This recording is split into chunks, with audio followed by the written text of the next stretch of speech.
Sorry, one second. Let's jump again. Here we go. And we are.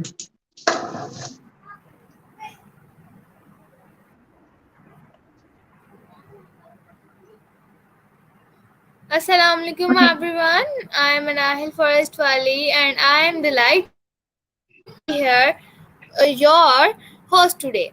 I am from Karachi, Pakistan. We have the pleasure of welcoming our distinguished guest, Miss Nada Abdelhadi. Nada is a renowned storyteller, freelancer, and a passionate individual with a wealth of experience in human resources, marketing, businesses, development, and training. Today, we have the opportunity to delve into her remarkable life journey and gain valuable insight from her experience. So, without further ado, let's warmly welcome Miss Nada Abdulhadi to our interview and begin our conversation.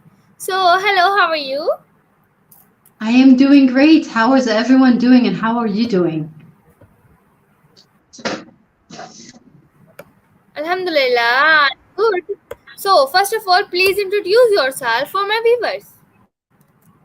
Hi, my name is Nada Abdelhadi. I am currently working as the HR specialist in a school here in Egypt called the Ivy STEM International School. On the side way, like side hustle, I actually do founder of Alaktu Sarratum. For those who are unfamiliar with the name actually comes from Cneifian, which is the oldest language, which is Mesopotamia, and it means queen of journey. Well, actually, journey queen. Um, I have history with like Dubai World. This is my first ever professional job outside of my internship. My internship was in marketing in Disney. I worked in insurance. I worked in university, currently in school. Worked freelance with ITI, which is the Information Technology Institute here in Egypt, um, under a company called Decision Supporters. And I have a lot of things like, and on the side, like all of this, like just put it on the side. And then I have on the side, I actually have currently working on a book that has been in the making since 2004. Still do not have the time to write it, but it's already done. The entire plot is done in my head already. I just need to put it in words. Okay, alright, that's great. Thank you for your introduction. So, now let's move on to my first question. So, my first question is that can you tell us more about your journey as a storyteller and how you have used human resources, marketing, business development, and training to tell people stories? The way I use storytelling is in a lot of things. So for human resources, I use it as cautionary tales. I will literally tell them stories from other places that I have worked in. Of course, being in human resources, you have the confidentiality. So you really cannot say who or which company you work for, but you can very much tell them about the general things, how to spot a toxic environment, how to spot a thing. That's for how to use human resources. Now, if I am to tie with it, marketing is how to deal with employees, whether the employees are happy, whether the employees are angry, how to turn your employees into, well, customers, because they are, in the end, they are your customers. And just always having something to say as a story. And the reason why storytelling is very powerful is that it is easier to understand and remember. Now, if I tell you a whole lot of information, you will not remember it. But if I tell it to you in the form of a story, like for instance, I'll tell you like one of my friends had this problem and this is how we went about solving it. You will remember that more than if I told you the same information with here's what happens if you have this problem, this is what you need to do. You're not going to remember it as much as a story. And we have remembered a lot of the stories from when we were younger, like Aesop's fable, Kalila and Dimna for, we have in Indian people, Kalila and Dimna and Arabic people as well. And all of these different mythologies, things like that, they're all stories being told. Quran, Bible, Judaism, this is other things.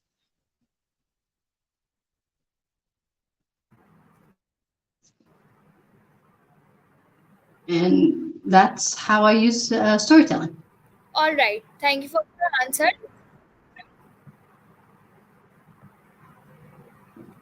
So now let's move on to next question.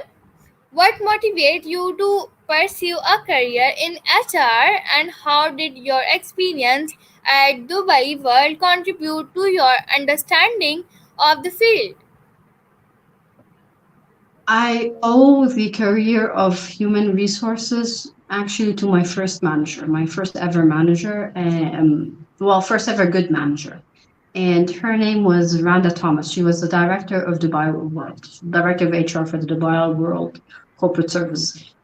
Now, this is where I'm going to use my storytelling in here.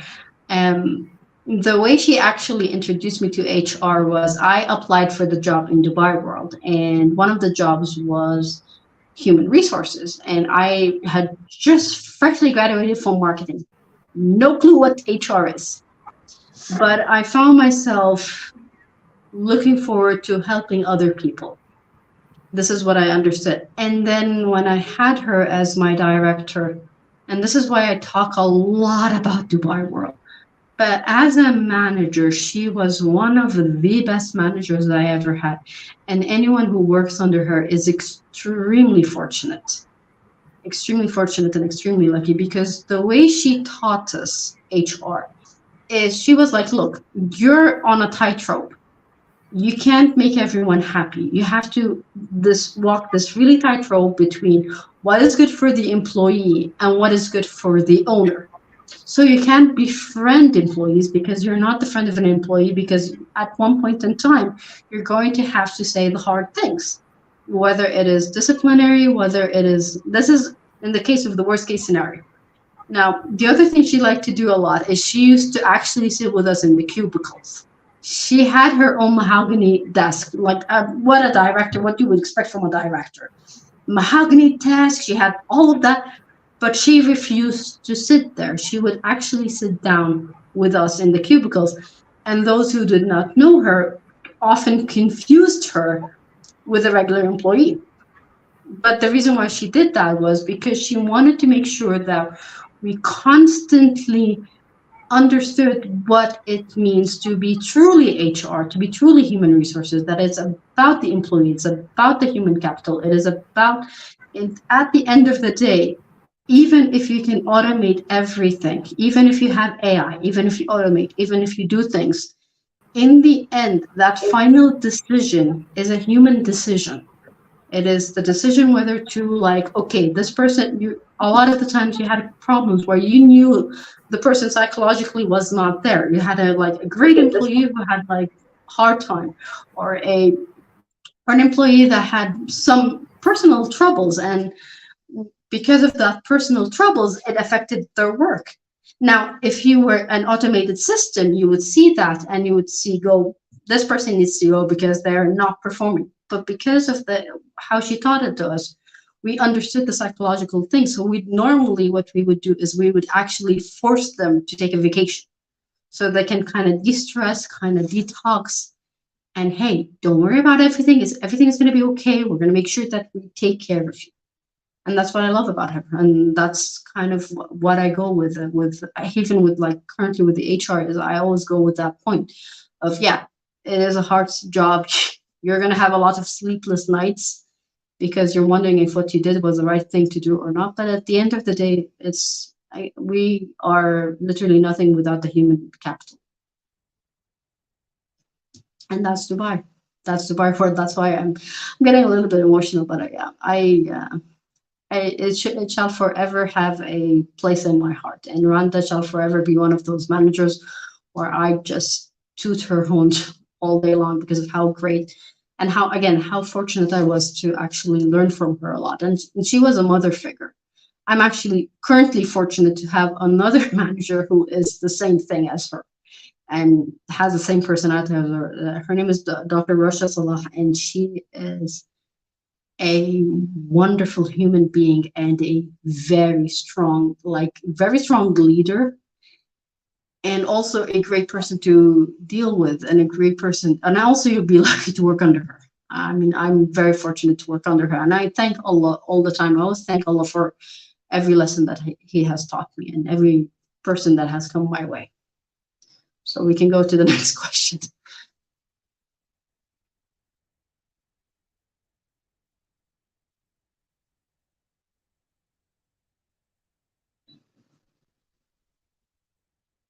Manahel, hi.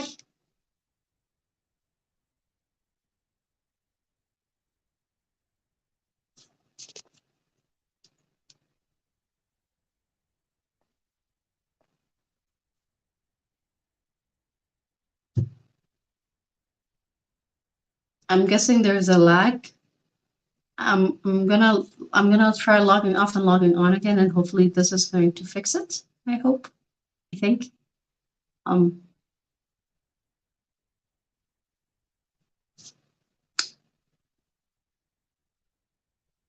Okay. I'm gonna have to say bye, and I'm gonna come in again once Manahil, once she comes back again. I'll be back again with like more stories and more things like that. I'm guessing we are gonna be talking with ourselves now for a little bit, but yeah. I think we're gonna be right back. Okay. Bye bye.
I'm so sorry everyone, my internet was not working. My internet is very slow.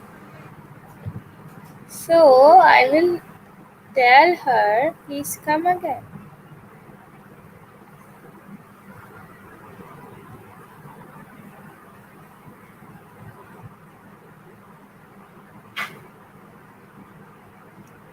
Oh my god.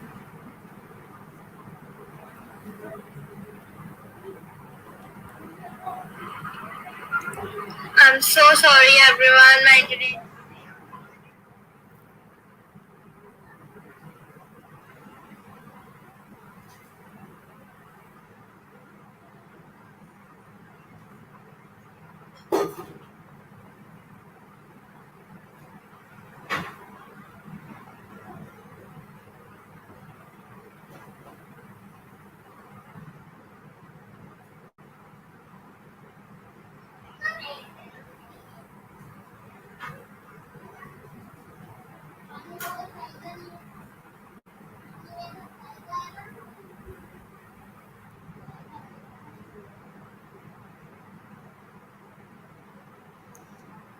I think she is not coming.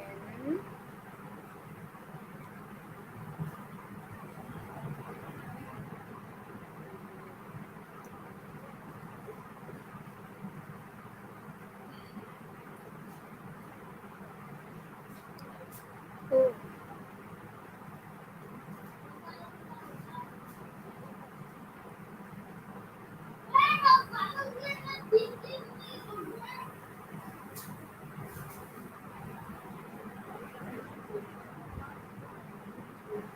I think she is coming.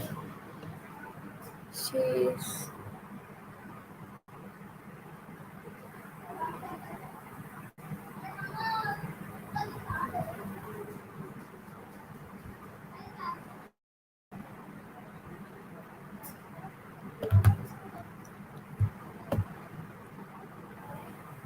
Hey there, sorry again.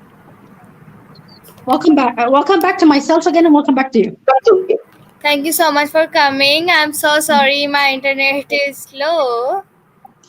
Trust me, in Egypt we have the same problem. We always have. It's okay. So, thank you. So, can I next question? Ask next question? Sure. Ask the next question. You share. Okay. Could you share some insight on your volunteering experiences with Joyce Montgomery and how they have shaped you as a servant leader? Oh, Joyce. Joyce is a sweetheart, and she was in the head of the volunteering center in Oklahoma State University. Oh, she taught us patience. She taught us patience. She taught us kindness, and the way she taught us to be servant leaders is through volunteering in the nursing homes. We had to deal with different patients and different, not just that, but the volunteering in the nursery homes and in the assisted living homes. Also, she made us volunteer in the schools. And if you do not have patience and you do not know how to handle conflict and how to handle like stressful situations very fast, oh, school is not the place for you, because especially when you were dealing with elementary kids, because this was an elementary school, kids are unpredictable. They are very much, and you have to lead them. You have to know what they want and how they want it and what they want, and be able to communicate with them. Um, and a lot of we have a lot of different things that are going on. It's fascinating how you can learn a lot of things. Also, I'm also seeing a question on the bottom here of how many of your students have come forward.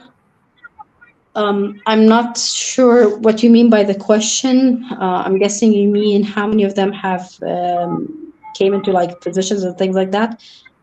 For my students in training, for the ITI students that I had and the trainees I had, I actually have one of them that is currently working in the Central Bank of Egypt, and very proud of him.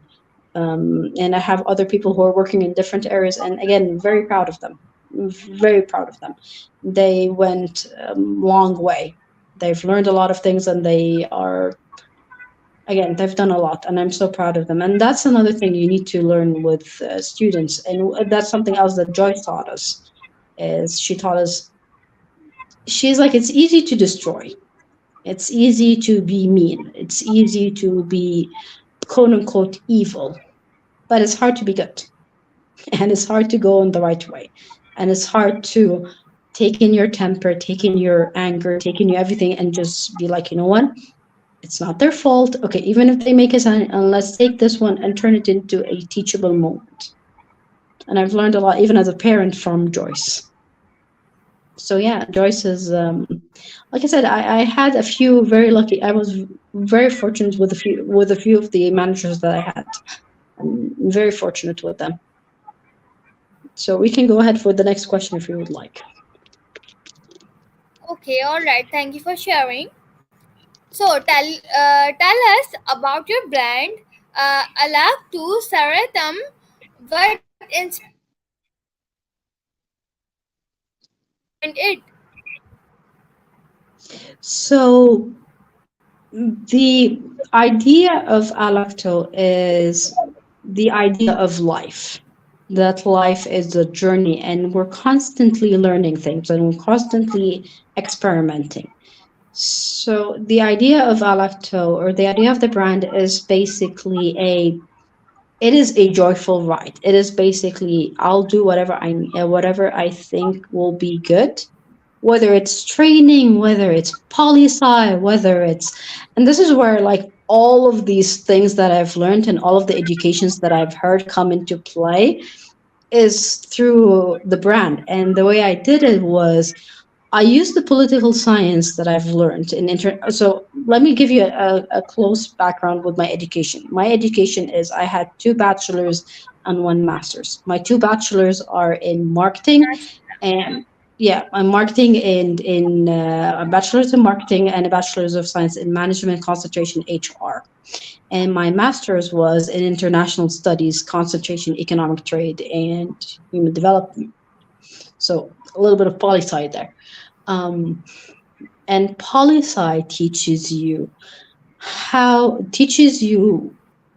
to debate and how to be able to think ahead, how to be able to understand people, and how to be able to just learn a lot from people. It is because of the how it's settled and how it does. Now you're able to actually, like I said, learn a lot, talk a lot, and convince the person in front of you, which is marketing and HR.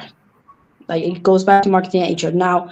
And then for marketing and HR, is again, it's all about the human. It's all about how to be able to convince the human of whether it's a propaganda, whether it's an idea, whether it's an ideology or a product or whatever it is. You learn a lot how to do that.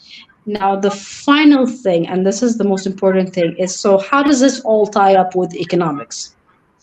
If you know your political science correctly, if you read the scene correctly, if you read the human part correctly, and if you read the market correctly, the economical part comes in natural. We're like, okay, because the market looks like that, and because the human's capital is, let's say we're seeing a growth in the labor, a growth in the market, and we're seeing decisions that are pro small to medium businesses, then we know that we're going to have a lot of startups coming up, and that is going to start giving in a lot of like the economics is going to start growing the economic. However, it will also cause an inflation, or if it's not controlled correctly, it will cause a hyperinflation, which is something you do not want to have. For the non-economic people out there, hyperinflation is when you see a increase in the prices that is at a substantially higher rate than it should be, which is when you like, if let's say something costs £1 or 1 rupee or whatever it is, and all of a sudden that same thing within a span of like a week or like a month, that same thing is 3 to 4 times. That is the first stage of a hyperinflation, and that's where you're fine. But this is I'm simplifying it as much as I can, and this is where the brand comes in.